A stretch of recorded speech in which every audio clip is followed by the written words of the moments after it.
জয়গুরু, নমস্কার সকলকে। আজকে একটি খুব গুরুত্বপূর্ণ বিষয় নিয়ে আলোচনা এসছি, সেটি হচ্ছে জগদ্ধাত্রী পূজা। আপনাদের মনে আছে 2024-এর দুর্গা পুজোর সময় অনেকেই খুব আনন্দ পেয়েছিলেন।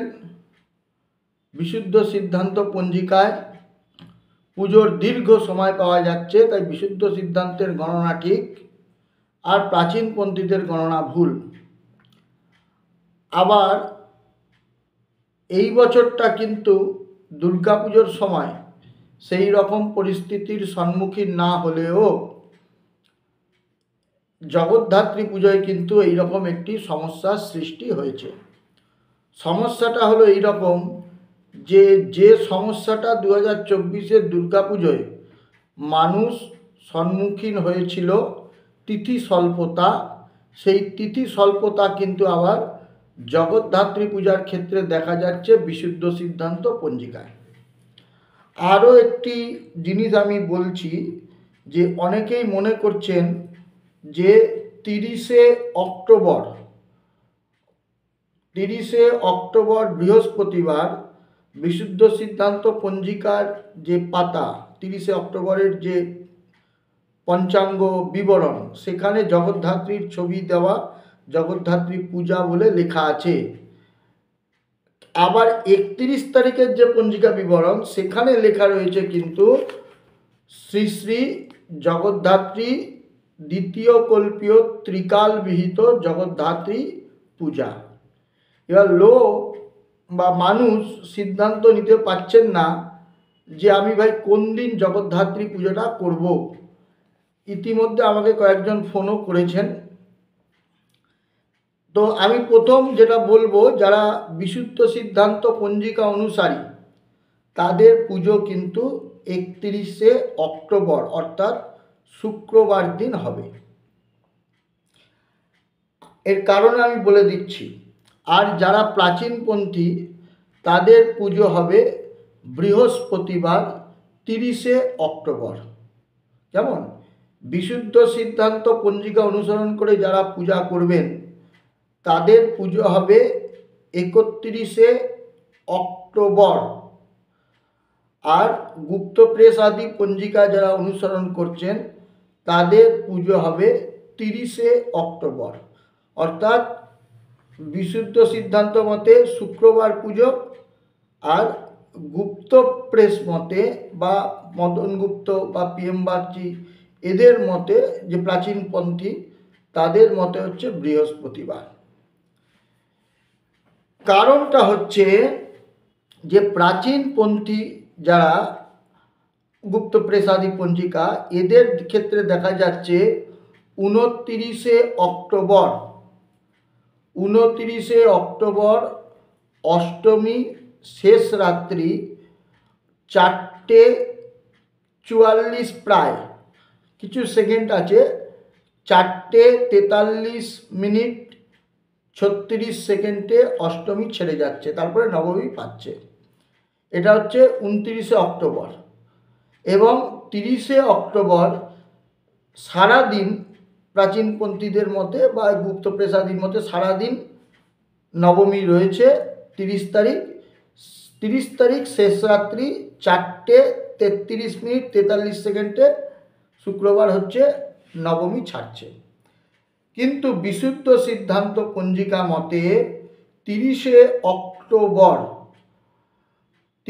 অক্টোবর হচ্ছে সকাল 10টা 07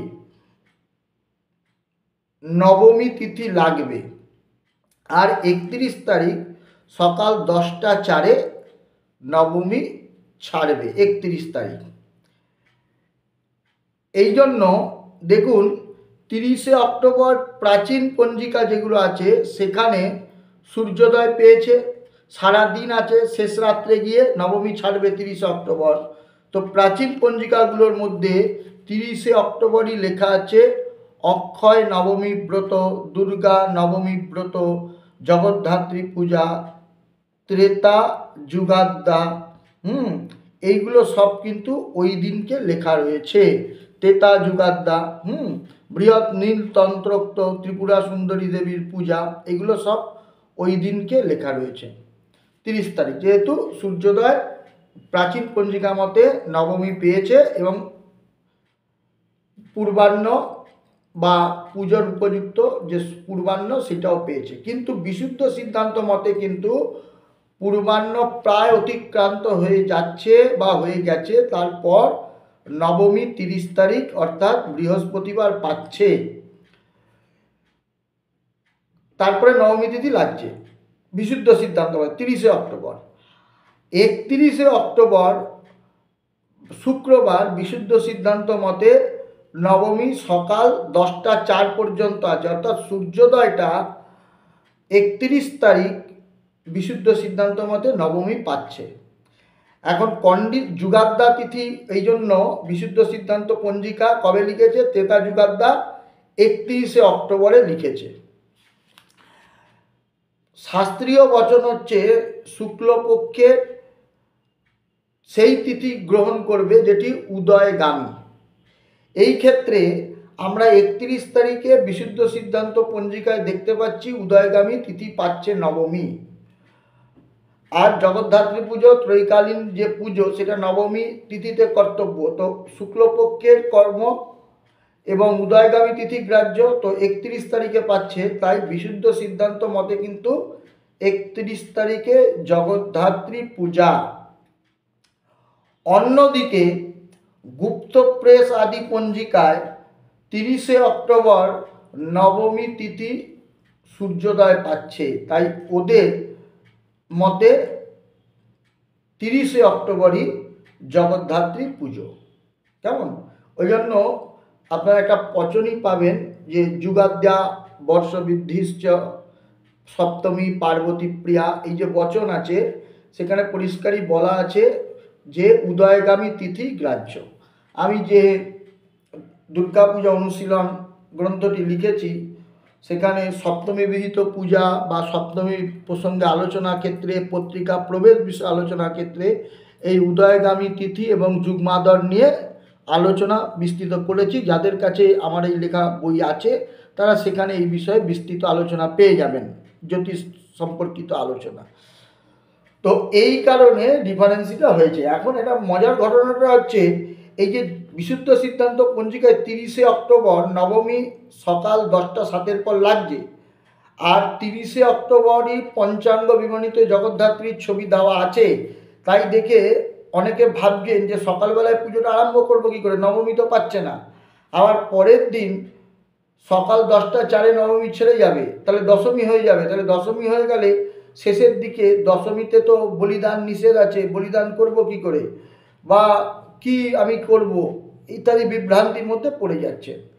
প্রসঙ্গক্রমে বলি যে 30শে অক্টোবর বিশুদ্ধ সিদ্ধান্তে জগদ্ধাত্রী মায়ের ছবি দিয়ে জগদ্ধাত্রী পুজো যেখানে লেখা আছে তার পরে পরে দেখবেন, অর্থাৎ ডান দিকের পাতাটায় দেখুন লেখা আছে প্রথম কল্পীয় সপ্তম্যাদি কল্পে অষ্টমী বিহিত জগদ্ধাত্রী পূজা।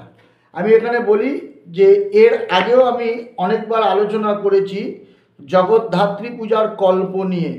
জগদ্ধাত্রী পুজোর 3টি কল্প হয়। একটা কল্প হচ্ছে সপ্তম্যাদি নবম্যান্ত পূজা কাল মিতি ঋতম ত্রিদিনে ত্রিবিধা পূজা দশম্যাঞ্চ বিসর্জনম। তাহলে এখানে কিন্তু পরিষ্কার যে নিগম কল্পসার বা জ্ঞান সারস্বতের বচন দিয়ে বলা হলো যে জগদ্ধাত্রী পুজোর, দুর্গা পূজার যেমনি 7টি কল্প, জগদ্ধাত্রী পুজোর 3টি কল্প। সপ্তমীতে শুরু করবে, সপ্তমী তিথি, অষ্টমী তিথি, নবমী তিথি, 3 দিন পূজা করবে এবং দশমীতে বিসর্জন। কালী পুজোর যখন আমি আলোচনা করছিলাম যে বিসর্জন পূজান্তেই করবে, তা সেখানে প্রসঙ্গত আমি বলেছি যে তরল তন্ত্রে লেখা আছে পূজান্তেই বিসর্জন। এখানে কিন্তু এই বচনটার দ্বারা প্রমাণ হয়ে যায় যে বিসর্জন কালী পুজোর হয় না। এটা আবার পুনরায় একটা প্রমাণ। তার মানে পরের দিনে যে দধিকর্মা প্রতিপদ অমাবস্যা না ছাড়লে হবে না, ওখানে কিন্তু শাস্ত্রীয় কোনো বচন ছিল না। শাস্ত্রীয় বচন তরলতন্ত্রের এটাই ছিল যেটা থেকে লোকে পুজো করেন, সেটা হচ্ছে যে পূজা করবে তারপরে বিশেষজ্ঞ মায়ের চরণে দিয়ে ঘট নেড়ে দেবে। কিন্তু দধিকর্মা পরের দিন, অমাবস্যা না ছাড়লে কি করে সুতো কাটবে, এরকম বিভিন্ন বাজে আলোচনা ছিল। এখানে দেখুন জগদ্ধাত্রী পূজার ক্ষেত্রে পরিষ্কার শাস্ত্র বলছে যে নিগম কল্পসার ও জ্ঞান সারস্বতে যে দশম্যাঞ্চ বিসর্জন, দশমী তিথিতে বিসর্জন করবে, আর সপ্তমী থেকে আরম্ভ করে নবমী পর্যন্ত প্রত্যেক দিন 3 দিনে ত্রিবিধা পূজা, 3 প্রকার ত্রিবিধ পূজা, সাত্ত্বিক, রাজসিক এবং তামসিক পূজা করবে। এটা হচ্ছে প্রথম কল্প। দ্বিতীয় কল্পে কি বলছে না, প্রপূজয়েত জগদ্ধাত্রী কার্তিকে শুক্লপক্ষকে দিনদ্বয়ে চ মধ্যাহ্নে সায়াহ্নে নবমে নি, অর্থাৎ কার্তিক মাসের শুক্লাপক্ষের নবমীতে ত্রিকাল, পূর্বাহ্ন, মধ্যাহ্ন এবং সায়াহ্নে জগদ্ধাত্রীর পূজা করবে। এটা হচ্ছে দ্বিতীয় কল্প। 3 নম্বর কল্প শক্তি সঙ্গম তন্ত্র। আগেরটা বচনটা মায়াতন্ত্রের বচন আমি বললাম, ত্রিকালে ত্রিবিধা পূজা, এইটা হচ্ছে মায়াতন্ত্রে। এর পরের যেটা শক্তি সঙ্গম তন্ত্রে, সেখানে বলা হচ্ছে কার্তিকে শীতের পক্ষে নবম্যাম জগদীশ্বরী ত্রিকালমেক কালম বা বর্ষে বর্ষে প্রপূজয়েত। 3 কালও করতে পারো অথবা একবারও করতে পারো, তোমার যেমন সামর্থ্য তুমি পুজো করবে, কিন্তু পুজো করবে। এই বর্ষ শব্দ দুবার আছে, যেমন দুর্গা পূজার সময় বর্ষে বর্ষে বিধাতব্যম স্থাপনঞ্চ বিসর্জনম, প্রত্যেক বছর স্থাপন ও বিসর্জন করবে, তেমনি এখানে বলছে বর্ষে বর্ষে প্রপূজায়, প্রত্যেক বছর পূজা করবে, অর্থাৎ নিত্যত্ব প্রতিপাদন হয়েছে জগদ্ধাত্রী পূজার। এই হচ্ছে জগদ্ধাত্রী পূজার 3টি কল্প।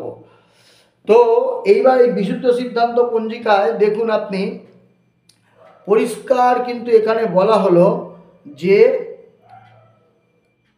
যেখানে জগদ্ধাত্রীর ছবি দেওয়া আছে 30শে অক্টোবরের পাতায় পঞ্জিকা বিবরণীতে, তার যে সেই 30শে অক্টোবরের পঞ্জিকা বিবরণী যেখানে শেষ, সেই শেষে বলছে পূর্বাহ্ন 9টা 28-এর মধ্যে প্রথম কল্পীয় সপ্তম মেয়াদি কল্পে অষ্টমী বিহিত জগদ্ধাত্রী পূজা। এখানে কিন্তু নবমী বিহিত বা তেতা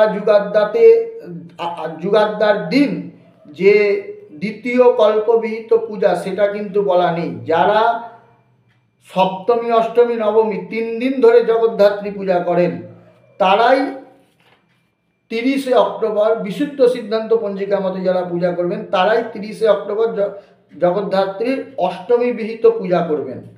আর যারা একদিনে 3 বার পুজো করেন বিশুদ্ধ সিদ্ধান্ত পঞ্জিকা মতে, তারা হচ্ছেন 31 তারিখ পূজা করবেন। কারণ দেখুন এই যে দ্বিতীয় কল্পের পূজার কথা, সেটা হচ্ছে পঞ্জিকাতে 197 পাতা, বিশুদ্ধ সিদ্ধান্তের 197 পাতায় পরিষ্কার বলে দেওয়া হয়েছে যে দ্বিতীয় কল্পীয় ত্রিকাল বিহিত জগদ্ধাত্রী পূজা, এটা কিন্তু পরিষ্কার বলে দেওয়া হয়েছে। কিন্তু বিশুদ্ধ সিদ্ধান্তে আপনি দেখুন এরকম থাকলেও গুপ্ত প্রেস আদি পঞ্জিকায় কি বলছে, আপনি যদি ভালো করে লক্ষ্য করেন 29 তারিখে, তাহলে সেখানে কিন্তু এই রকম কথা কোথাও নেই। সেখানে হচ্ছে 28 তারিখও এরকম কথা নেই। একদম 30 তারিখে গিয়ে জগদ্ধাত্রী পূজার কথা পরিষ্কার বলছে যে জগদ্ধাত্রী পূজা করার কথা। তো যাদের এই সংশয়, তাদের এই সংশয় নিরসনের জন্য আমি এটা সংক্ষেপে আলোচনা করলাম। আশা করি আপনাদের ভালো লাগবে। আর একটা কথা বলে নিই, এছাড়াও আরও কিছু আলোচনা আছে। অনেকেই প্রশ্ন করেছেন বিশুদ্ধ সিদ্ধান্ত পঞ্জিকায় তো 10টা 4-এ ছেড়ে যাবে, তাহলে হচ্ছে দশমী লেগে যাবে, তখন কি করে পূজা করব। তো এই বিষয়ে আমি পরবর্তী একটি ভিডিওতে আলোচনা করব যে দশমীতেও কি করা যায় কি করা যায় না ইত্যাদি প্রসঙ্গ নিয়ে। আশা করি এই যে পঞ্জিকা সম্পর্কিত যে সমস্যা, যাদের মধ্যে সংশয় কাজ করছে, তাদের এই বিষয়টা অনেকটাই উপকারে লাগবে। জয় গুরু, নমস্কার সকলকে।